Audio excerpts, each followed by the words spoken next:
welcome back to the channel, guys. As you can see, we've got the whole gang loaded up here. We are currently heading to the garage to pick up the engine for the first gen, and we're gonna do a little video, maybe get it cleaned up, get the manifold, turbo, and all that stuff bolted on, and yeah, let's tag along for the ride.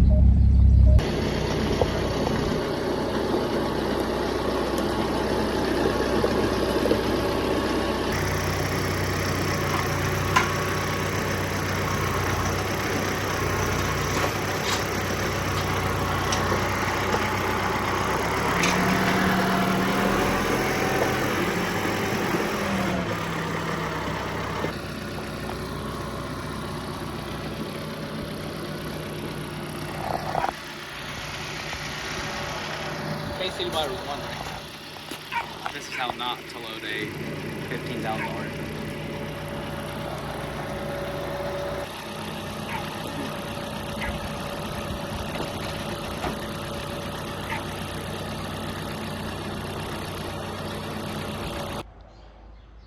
So here we are, man. We got the engine here at the shop, looking absolutely awful.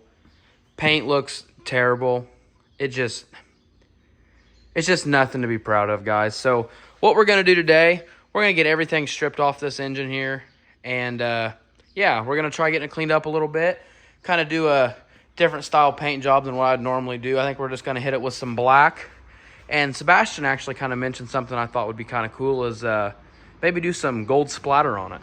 You know, get some stuff pulled off this thing. And, yeah, let's get right to it.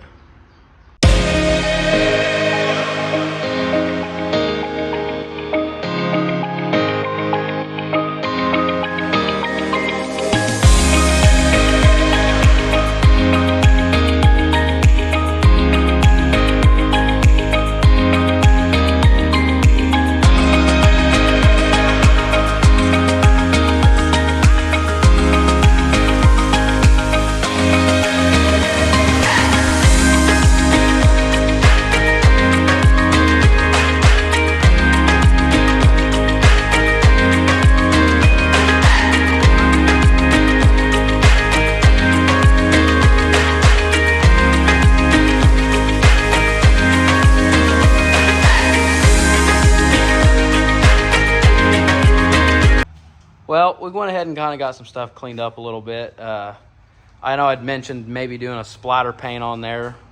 And Sebastian? It didn't end up very well. It didn't work. Most of it ended up on the floor. Yeah, a lot of it's on the floor there. I mean, it's not my floor, so it doesn't matter. So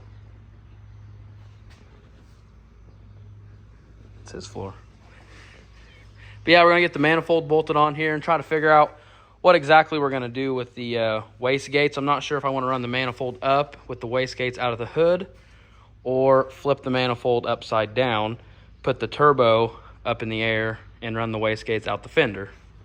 So I haven't really figured that out yet, but yeah, we're going to get it bolted on and go from there.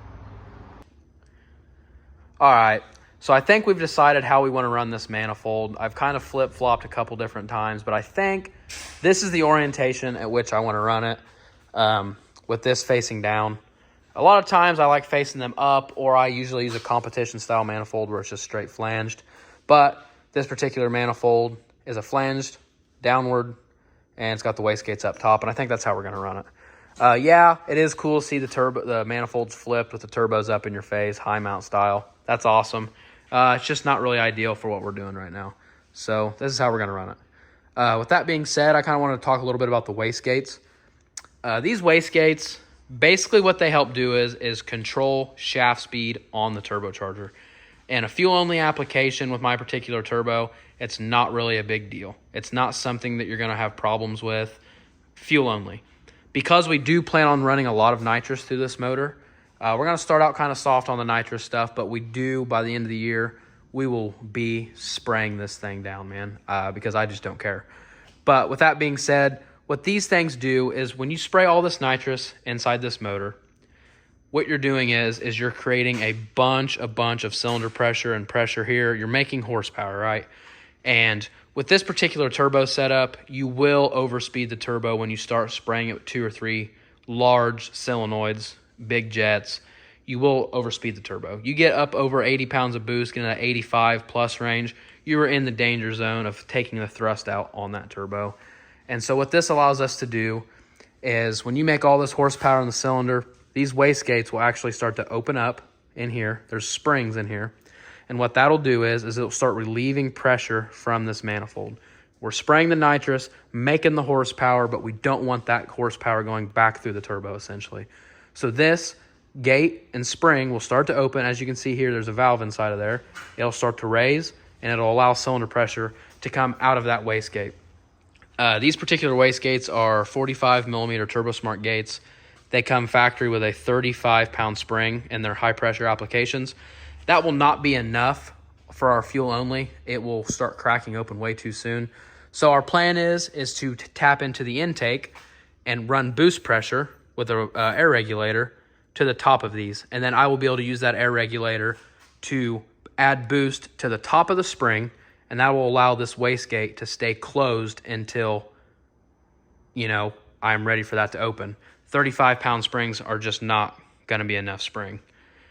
With the air regulator, it's a pretty dumbed down system. There's a lot of better ways you could do it, but just you're talking a normal Harbor Freight, O'Reilly's, wherever you got to go get an air regulator, and we will plumb it from the intake, and we'll use boost pressure, regulated boost pressure into these fittings here.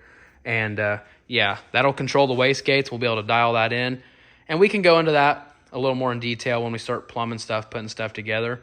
But for now, let's get this turbo mounted on here, and let's just make sure that these wastegates and the turbo are not going to make contact here. I'd really like to run these gates here. We can always turn them if we need to.